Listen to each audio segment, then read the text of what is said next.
प्रेषितांचे कृत्य याचा 16 अध्याय 31 वचन. ते म्हणाले, प्रभू येशू ख्रिस्तावर विश्वास ठेव, म्हणजे तुझा आणि तुझ्या घराण्याचा उद्धार होईल. यस, आमेन. जय ख्रिस्त सर्वांना. कशी आहे माझी यूट्यूब फॅमिली? मी आशा करते तुम्ही सर्व सुरक्षित आणि आशीर्वादित असाल येशू मसीहाच्या सामर्थ्य नावामध्ये. हो माझ्या बहीण भावांनो, आजच्या सुंदर दिवसासाठी परमेश्वराने आपल्याला किती अद्भुत वचन दिलेलं आहे की परमेश्वराचं वचन इथं काय सांगत आहे की प्रभू येशू ख्रिस्तावरती जो कोणी विश्वास ठेवतो तर फक्त त्याचाच नाही तर त्याच्या पूर्ण घराण्याचा उद्धार होणार आहे. यस, आमेन. कारण आपण बऱ्याच ठिकाणी पाहतो प्रियानो की प्रत्येक घरामध्ये बरेच असे कुटुंब आहेत की ते पूर्ण पिढ्यानपिढ्या हे ख्रिस्ती आहेत. पण असेच अजून असंख्य कुटुंब आहेत प्रियानो की ज्या कुटुंबामध्ये एकतर एकटी स्त्री विश्वासणारी आहे किंवा एकटा पुरुष विश्वासणारा आहे.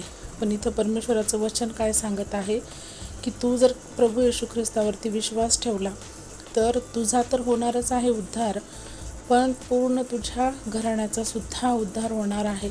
खूप अद्भुत वचन आहे प्रियांनो हे.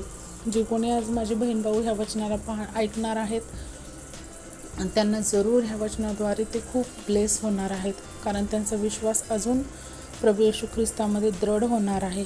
हो प्रियांनो, कारण परमेश्वर कोणालाही लज्जित फजित होऊ देणार नाही. जेव्हा आपण अनुभव आहे किंवा मी पाहिलेले असे अनेक कुटुंब आहेत प्रियांनो की जे एकटे विश्वासणारे असल्यावरती त्यांना काय स्ट्रगल करावं लागतं, विशेष म्हणजे स्त्रियांना. हो, कारण पुरुष हे काय असतात, ते चर्चला जाऊ शकतात, मीटिंग सभा अटेंड करू शकतात, पण स्त्री जी आहे तिला फार पाबंदी घालतात प्रियांनो. ती काहीच करू शकत नाही, ती चर्चला जाऊ शकत नाही आणि किंवा कुठलीही सभा ती अटेंड करू शकत नाही. त्यामुळे तिचं खूप स्ट्रगल जास्त आहे असं मी म्हणेल पुरुषाच्या तुलनेमध्ये. हो, पण विश्वास ठेवा माझ्या बहिणींनो आणि माझ्या भावांनोही की जर तुम्ही प्रभू येशू ख्रिस्तामध्ये दृढ राहिले आणि तुमचा विश्वास जर दृढ राहिला आणि मजबूत राहिला तर परमेश्वर तुमचा तर उद्धार नक्कीच करणार आहे, पण तुमच्या पूर्ण घराण्याचा सुद्धा उद्धार होणार आहे. यस, आमेन. आपण सर्वजण या वचनाला आपल्या हृदयामध्ये ग्रहण करूया, जेणेकरून आपल्याला काय होईल की वचनाचा वारंवार आपल्याला ध्यास होईल आणि आपण काय करूया की परमेश्वरावरती अधिक आणि अधिक विश्वासामध्ये आपण वाढत जाऊया. त्यामुळे आपण काय केलं पाहिजे की जे कोणी असे एकटे घरामध्ये परिवारामध्ये जर विश्वासणारे असतील तर त्यांच्यापर्यंत तुम्हीसुद्धा माझ्या बहीण भावांनो हा संदेश नक्की पोहोचवा, जेणेकरून त्यांच्या विश्वासामध्ये अजून वाढ होईल आणि ते अजून दृढ होतील प्रभू येशू ख्रिस्तामध्ये. कारण त्यांच्यामध्ये ती नवी आशा जागृत होईल की की हे वचन परमेश्वराचं सत्य आहे, तर हे होणारच आहे. तर माझा विश्वास आहे की नक्कीच माझे बहीण भाऊ आजच्या ह्या आशीर्वादित वचनासोबत खूप ब्लेस झाले असतील. हो, तर आपण परमेश्वराला धन्यवाद देऊया आणि आपण छोटीशी प्रार्थना करूया. Hallelujah, hallelujah, hallelujah. धन्यवाद, धन्यवाद, धन्यवाद. पवित्र सेनाधीश परमेश्वरा, राजांच्या राजा, तुला उंचविते, गौरविते, मान सन्मान तुला देते माझ्या राजा. हो परमेश्वरा, किती अद्भुत वचन दिलं आहेस माझ्या परमेश्वरा तू की प्रभू येशू ख्रिस्तावर जो कोणी विश्वास ठेवेल तर त्याचं काय, त्या व्यक्तीचा तर तो उद्धार करणारच आहेस परमेश्वरा, पण त्याच्या पूर्ण घराण्याचा सुद्धा तो उद्धार करणार आहेस. यस, आमेन. देव बाप्पा, खूप मी ह्या वचनाला रिसीव्ह करते येशू मसीहाच्या सामर्थ्य नावामध्ये.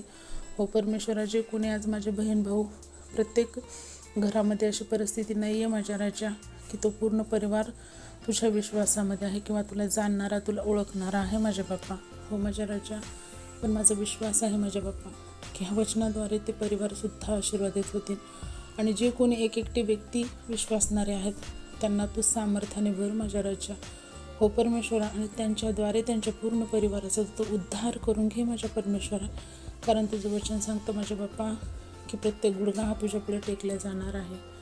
होय माझ्या राजा, होऊ दे परमेश्वरा, अशीच होऊ दे माझ्या राजा. तुझ्या वचनाला सत्यात उतरव माझ्या राजा. हो परमेश्वर, की त्या तुला कोटी कोटी धन्यवाद देते माझ्या राजा, कारण परमेश्वरा जे एकटी स्त्री विश्वासणारी असते माझ्या राजा, पूर्ण परिवार तुझ्या विरोधी होतो माझ्या परमेश्वरा. हो माझ्या बाप्पा, कारण तिला प्रार्थना करण्यास, चर्चमध्ये जाण्यास, सर्व गोष्टीला पाबंदी असते माझ्या बाप्पा. त्यामुळे तू तिला सहायता आणि मदत कर माझ्या राजा. अशा विश्वासणाऱ्या माझ्या स्त्री बहिणीसाठी मी खास करून प्रार्थना करते माझ्या बाप्पा.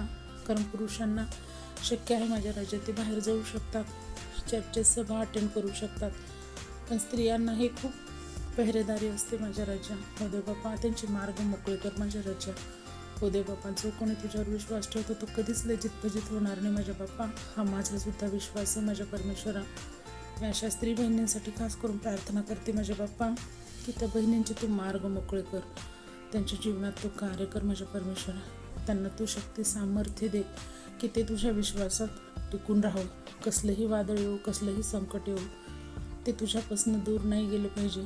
कारण त्या एका व्यक्तीमुळेच तू त्यांच्या पूर्ण घराण्याचा उद्धार करणार आहेस, त्यांना तू तारण देणार आहेस माझ्या बाप्पा.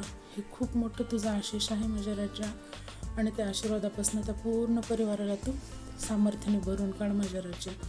हो देव बाप्पा, विशेष मागते माझ्या राजा ह्या अशा प्रत्येक विश्वासणाऱ्या एक कुटुंबातील एक व्यक्तीसाठी माझ्या बाप्पा. त्यांच्याद्वारे त्यांच्या घराण्याचा नक्की उद्धार तू करशील माझा विश्वास आहे माझ्या राजा. आणि जिथे कुठे असे विश्वासणारे आहेत माझ्या बाप्पा, त्यांना तू शक्ती सामर्थ्य बळ बुद्धी आरोग्य चंगाई दे माझ्या राजा, जेणेकरून ते तुझ्या अधिक आणि अधिक विश्वासामध्ये दृढ होत राहतील. आणि त्यांनी बलवंत झाले तर त्यांचा विश्वास पाहून त्यांचा परिवारसुद्धा तुझ्या चरणी येईल माझ्या राजा. असा माझा विश्वास आहे माझ्या परमेश्वरा. प्रत्येक बाप्पा ह्या वचनासाठी, ह्या जीवनासाठी, ह्या वेळेसाठी तुला कोटी कोटी धन्यवाद देते माझ्या राजा. ही छोटीशी प्रार्थना धन्यता आणणाऱ्या प्रभू येशू ख्रिस्ताच्या प्रिय आणि गोड नावात केली मी नाही का पिता. आमेन. Praise the Lord. शालोम. प्रभू येशू ख्रिस्ताची शांती तुम्हा आम्हा सर्वांसोबत युगानुयुग असो, प्रभू येशूच्या दुसऱ्या आगमनापर्यंत. तर परत भेटूया अशाच एका अद्भुत वचनासोबत. तोपर्यंत जय ख्रिस्त. Praise the Lord. God bless you all and thank you so much.